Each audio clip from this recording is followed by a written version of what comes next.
Chapter 13. Can This Be Death? Those telepathic bells of paradise are not only a useful, but also a very necessary institution.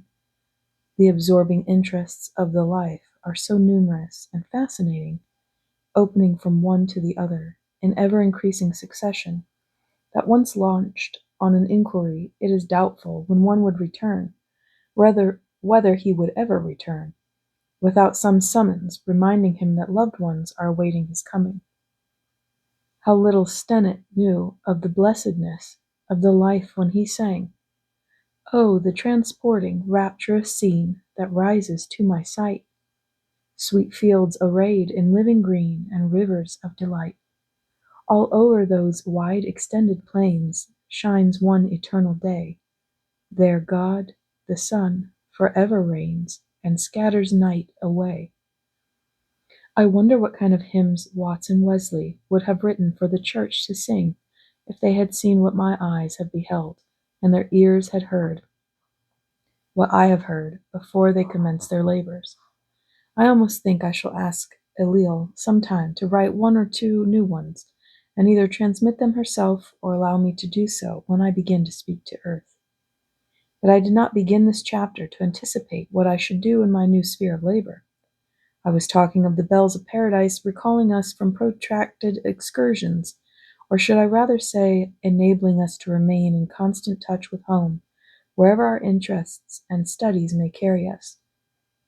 The record of one such recall will bring me back to an incident from which I have necessarily wandered in my desire rather to follow consecutiveness of thought than action. "Did you hear me call?"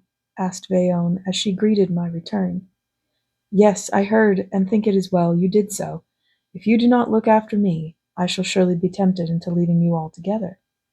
"Wherein lies the danger?" she inquired with smiling confidence as she clasped her arms around my neck, laid her head upon my bosom, and turned her love-lit eyes full upon me. "You may smile, but I tell you the danger is real, far more so than you appear to imagine." She gently shook her head and pressed it a little closer before replying, "You have already forgotten something, my Afrar. At least I think you have. What is it, dear?" "That dangers are impossible here.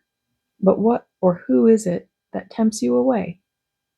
"The ever-increasing and engrossing interests I am everywhere discovering." "I know what you mean," she answered reflectively. "It exerts a similar fascination over everyone. The comparison is crude and ridiculous, I know, but it constantly recalls to my mind the attraction of Regent Street in the height of the season, where carriages, people, costumes, shop windows, everything holds one as by an irresistible spell. But you must follow my example and avoid temptation by remaining at home. Why go away when there is so much to enjoy and study here?" Why indeed? And yet, while I saw the force and reasonableness of her suggestion, I was equally conscious of a strong resentment to my acceptance of it. This may have been due to the comparison she instituted, which, while being a perfectly natural one to the feminine mind, was far from impressing me as a happy one. Or perhaps I had misunderstood her. At least I would give her the opportunity to explain. "What a curious smile to use," I remarked. "Do you think so? I thought it was an inspiration. Or simile, my bad, smile. What a curious simile to use," I remarked. "Do you think so? I thought it was an inspiration. But then you are not a woman." "No, perhaps that explains it. But may I ask why you sent for me?" Again she turned her dear face upwards, and in its nestling it had fallen easily upon my breast, until her laughing eyes looked full into my own.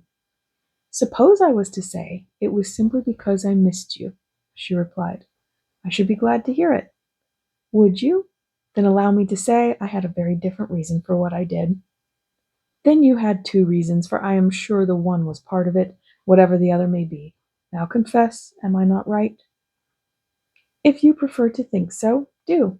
But I have a mission to perform, in which I thought you would like to keep me company." "I shall be delighted.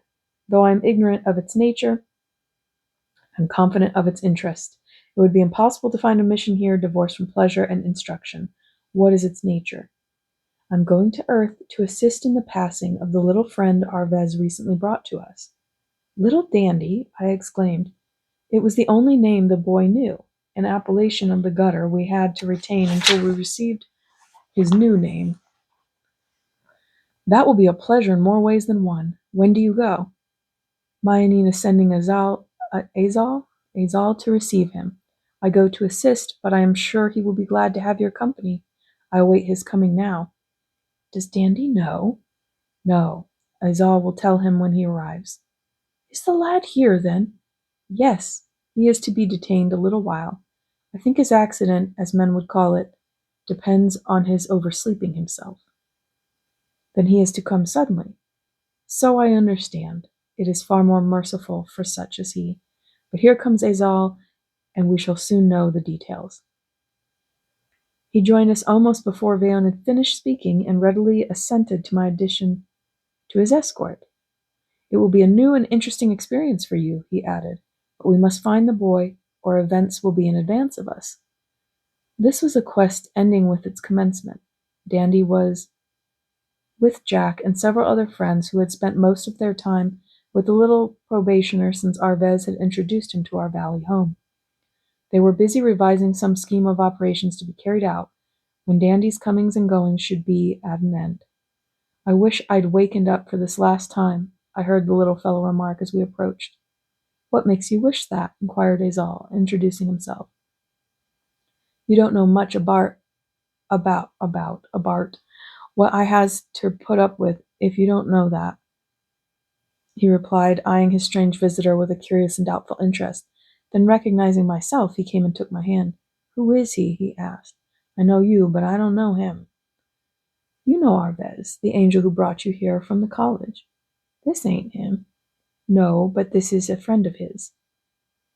And what's he want? I have come, Azal answered for himself, to do just what I heard you wish for when we arrived. Sat. Why did you not wish that you had wakened for the last time? So I do. Then he added with a touch of pathetic weariness, but it's such a while comin', I'm tired of waiting for it. Poor child.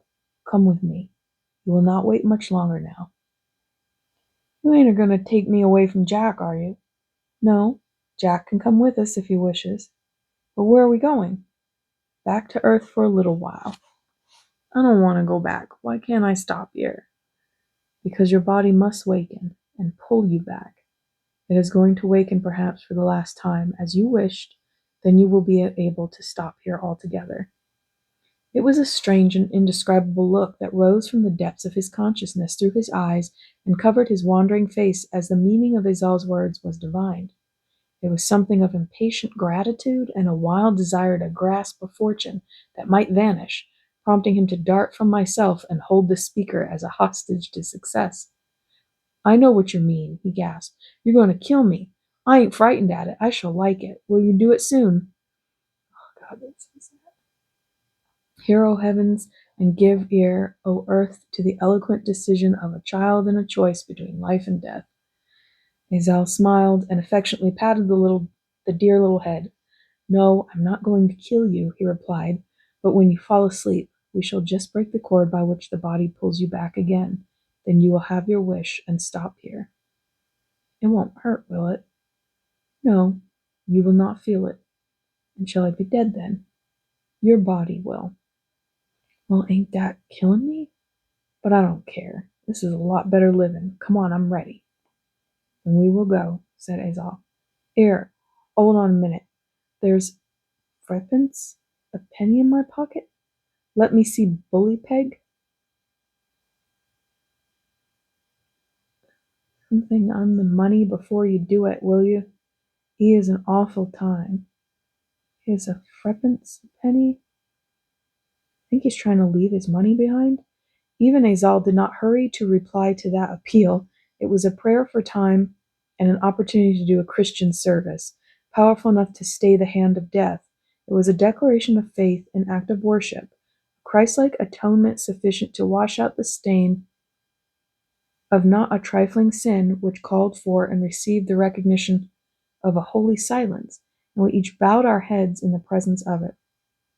Yes, you shall do as you wish. said Azal as soon as he could speak. I think he's trying to leave him. Let me see, bully peg, and I'm the money. Give him the money before you do it. It's like he owes someone money, and he wants to pay him back the money before he dies. Yes, you shall do as you wish, said Azala, as soon as he could speak. Then I don't care for nothing. Come on. I am afraid if our passage earthward had been witnessed by mortal eyes, it would have occasioned comment by the violation of orthodox ideas respecting the nature of our mission, but I think the infringement came more from the most closely concerned than either of his companions. Never was schoolboy more elated at the prospect of vacation than this almost friendless gutter snipe at the one thought which filled his mind. A few moments ago I took from my recorder's bookshelves a volume written by a clergyman, and read, "The truth is, no one, except under very exceptional circumstances, can restrain a shudder at the thought of dying. Why is this? It is because death is unilluminated by hope, and there is no expectation of a resurrection and a heaven. No, both truths may be implicitly believed, but they are future facts. How future is not known, and meanwhile, what? Nothing definite. No intense conviction of the unbroken continuity of life. No certainty that the moment after death we shall be the same living, thinking, and feeling personalities that we have been the moment before. This is after 2,000 years of preaching, and it represents not the author's individual opinion, but the results arrived at by ecclesiastical and theological Christianity."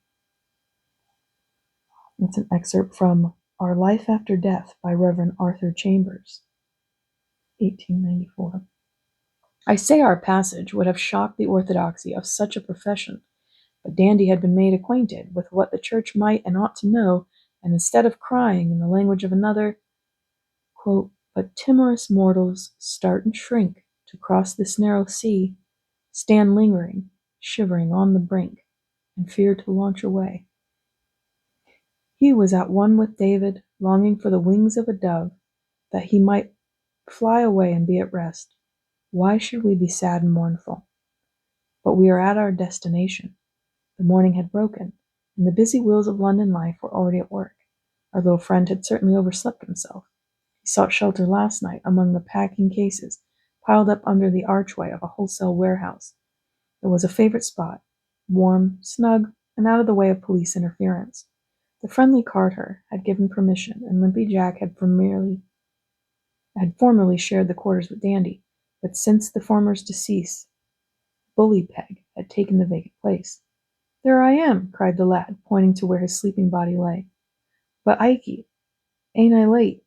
Why, Bully's gone, and I want to give him my threepence, a penny." Yeah, his money, okay. "Never mind, I think I can manage to bring him back," said Azal. He could not leave the lad even for an instant at such a juncture, but there was abundance of help at hand, so that Bully Peg was speedily brought back again. How was it done?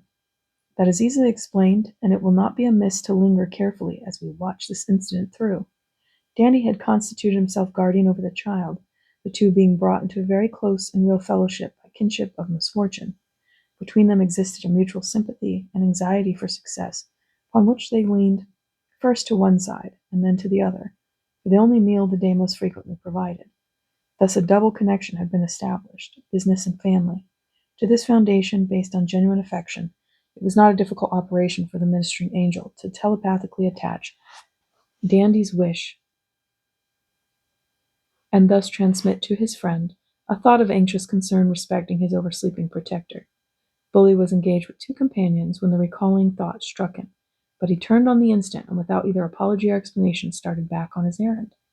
It was all accomplished in less time than it requires to write it, for the distance to be covered was only a short one, and Bully Peg stopped suddenly at the threshold of the gateway where Dandy was still sleeping. Two men were at work turning over and clearing away the packing cases, and the little fellow was too frightened to speak of the danger in which his friend was placed. He hoped the noise would wake the lad. Why did it not do so? Then he feared one of the cases had already fallen and killed him. The fear so terrorized him that when he presently gained the necessary courage to speak, it had robbed him of thought to do so. But why did not that clattering, deafening noise wake the lad? Under other circumstances, the silent presence of the constable would have caused him to start and creep further into the darkness. The explanation all lies in the difference of circumstances. In the present instance, they were of God's more immediate care and design, of which Azal had the plan and had to superintend the working. Dandy's earthly course was run, but glad as he really was at the prospect of it, in his excitement and shrinking from the process of passing, he would have frustrated it had not a strong restraining pressure been put upon him. "Let me go and wake myself," he cried at one time, trying to secure his liberty to effect the purpose. "Wake yourself and live?" Azal inquired. "But I don't want to be hurt." "It will not hurt so much as you think. We will mind that, and the little pain will be the price of freedom." "Will you mind me then?" "Yes, but go back," and like a lightning flash she was thrust into his body as a great case toppled over and fell. There was a piercing shriek of agony, enough to make one's blood run cold. The two men started and leaped from the cases, dragged the fatal one aside, and there lay the crushed and unconscious form of our little friend, with a stream of blood running from his convulsively twitching mouth. While the two terrified men were securing help and arranging to carry the lad to the neighboring hospital, I was busy watching the work of Azal. Though the shriek was painful, I was glad to know that Danny himself had scarcely felt anything before he swooned. From this he revived, just as they laid him on the improvised stretcher, when in an interval in the operation due to a policeman's inquiry, little Bully Peg darted forward and stammered through his tears, "All right, Dandy, I'm here," as if such assurance would be a comfort to the sufferer. The head turned somewhat towards the speaker, the eyes half opened for an instant, and beneath the canvas that covered him, a finger moved as if to beckon the lad nearer. I knew what he wished to say. His mind was on his friend, and the coppers he wished him to receive. Even the pain of the working of death was not strong enough to turn him from that one desire. 5 minutes later he was unconsciously lying on the hospital table, where the rags of clothing were expeditiously but tenderly removed in preparation for the house surgeon's examination. I wonder whether those kindly nurses or doctors ever think how often the angels of God are witnesses of their humane labors, how often such as we wait to supplement their efforts to relieve. It may be that they did so on this occasion, since they dealt very tenderly and gently with the little Arab. This one limb was fractured, was at once ascertained, but the kindly surgeon administered restoratives to revive the lad in the desire to ascertain the extent of his internal injuries. Presently Dandy breathed a heavy sigh and opened his dull, wandering eyes. "That's right," the doctor exclaimed encouragingly. "We shall soon be better now." The trembling lips moved forward in an effort to speak. The doctor dropped his ear to catch his words. "Money." "Yes, I hear," he said. "Bully Peg?" "Give your money to Bully Peg. Is that what you mean?" The lips parted in an attempt to assent, but he could do no more. "See if he has any money in his pockets." "2 or 3 coppers," replied one of the students after examination. "All right, Bully Peg shall have it," the doctor assured him. Again the lad feebly smiled in signification that he understood. By this time it was certain that severe internal injuries had taken place, and the surgeon indicated the fatal nature of the case. The injured limb was speedily splintered and made as comfortable as possible, after which the patient was removed to one of the wards to await the end. Here exhaustion triumphed over pain, and little Dandy rejoined us while his body slept heavily. The change that had taken place in this temporarily liberated soul in the short space of time was almost incredible. He was no longer the happy, light-hearted lad we had accompanied back to earth. The sacrament of dissolution was pressing heavily upon him, and I saw the beautiful adaptation of the ministry of angels to such occasions. It was the twilight hour of life. The day was beginning to break. The soul, weary with the sufferings of the night, was longing for the morning, from which it hoped for strength, and the blackness was softening into a hopeful, yet almost doubtful gray. The night watch was nearly over. Only a few more oscillations of the pendulum, and the hour of relief would strike. Earth had done its last service. Heaven, with its more efficient ministry, was lovingly insinuating itself into consciousness and the overpowered soul lay helplessly floating out on the ebbing tide. Azal caught the lad in his arms and gave him the support he sadly needed. Have courage, dear. It is almost over now. Ah, wait, what? He exclaimed, waking as if from a dream under the invigorating influence of the strength his host of friends were affording him. Oh, yes, I remember all about it now. Am I dead yet? Not yet. You are sleeping at present, but not soundly enough for us to liberate you. God will send one of his bright angels shortly, and then you will be free. Then you will soon be free. Have I got to go back again? He inquired piteously. Not for long. Oh, I wish I hadn't. I can't remember you there, and it's so painful. You will not forget us again, and we can so assist you now that you will feel no more pain. Shan't I? And he brightened wonderfully as he accepted the assurance. Let me go back then and get it over quick. Wait a little longer. We are not quite ready at present. All right, you are very kind to me. Then he started under the sudden impulse of a thought. Eric, did Bully Peg get my threepence a penny? Not yet, but the doctor has promised that he shall have it. But the doctor don't know him. Can't you find him and let him have it? We will try. Then pointing Dandy to where his little friend lingered at the door of the hospital, he said, That's him, I think, waiting on the steps. We had not left the precincts of the hospital. Yes, that's him. Can you tell him to go and ask the doctor for it? No, he would not hear me speak, but I think we can find a way to manage it somehow. Azal looked around. Then I saw him concentrate his will upon the young student, who had searched and found the coppers in our friend's pocket. For a little time, the effort produced no effect.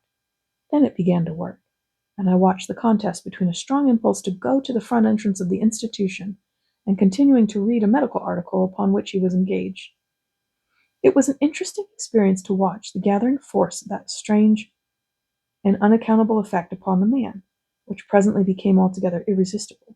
And throwing the paper aside, he yielded to the impulse simply to get rid of it.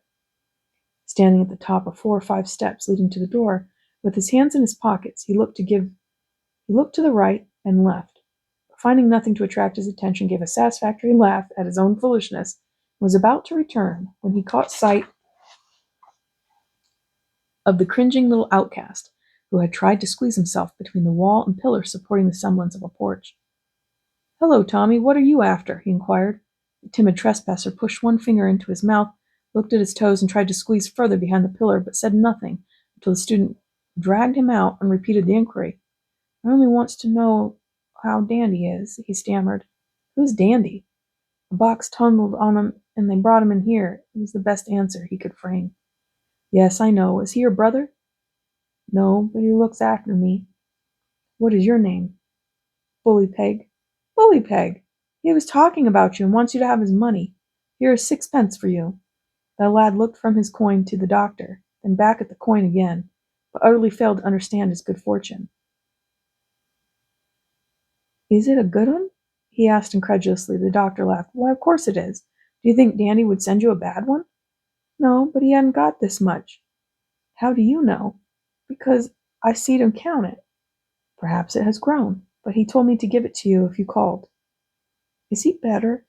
The young fellow thought for an instant before replying. Medical students are not always the most sensitively balanced individuals, but he seemed to feel there was something in this instance he could not lightly trifle with. He will be better presently, he answered.